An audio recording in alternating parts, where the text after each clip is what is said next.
माझ्यावर परमपूजनीय भैयाजी महाराजांचा झालाय, त्यासाठीच मी नतमस्तक होण्यासाठी या ठिकाणी आलो आहे। आणि या ठिकाणी हजारो भाविक येतात आणि आपल्या जीवनामध्ये आनंद निर्माण झाला पाहिजे, कारण की याचं नावच आहे आनंद आश्रम। आपले दुःख कमी झाले पाहिजे, आपल्या जीवनामध्ये नवीन चेतना, नवीन आनंद, नवीन उत्साह तो निर्माण झाला पाहिजे।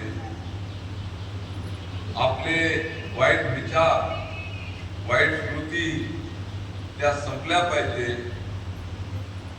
दैवी गुण आपण आत्मसात केले पाहिजे आणि या दैवी गुणाच्या माध्यमातून आपल्याला आपल्या जीवनाचं सार्थक कसं करता येईल त्या दृष्टीनं परमपूजनीय भैयाजी महाराजांनी सातत्याने आपल्याला प्रेरणा दिलेली आहे। आणि या ठिकाणी या परिसराचं, या देवस्थानचं महत्व असं आहे कि आओ मांगो और पाने के लिए तैयार हो जाओ।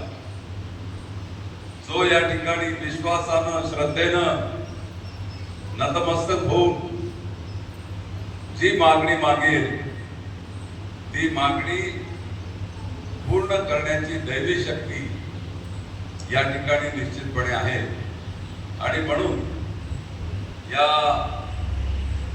देवस्थानचं महत्व हे अतिशय मोठं आहे। मी या ठिकाणी बाबासाहेबांसोबत माझे अतिशय जवळचे संबंध होते, सातत्यानं त्यांचा सहवास, त्यांचा आशीर्वाद मला लाभला होता। आणि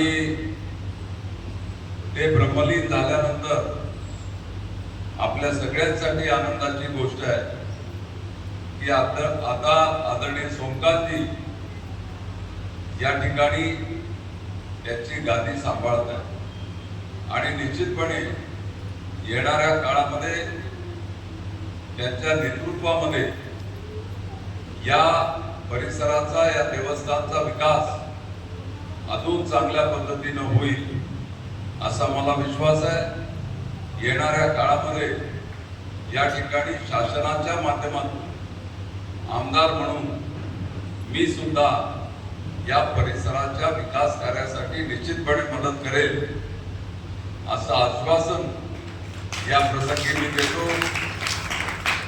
आणि येणाऱ्या भाविक भक्तांसाठी अजून चांगल्या सोयी सुविधा आपल्याला कशा उपलब्ध करून देता येईल त्या दृष्टीनं आपण सगळेजण मिळून निश्चितपणे प्रयत्न करू असा आशावाद या प्रसंगी व्यक्त करतो।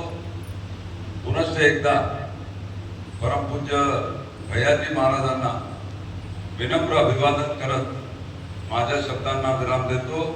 धन्यवाद, नमस्कार।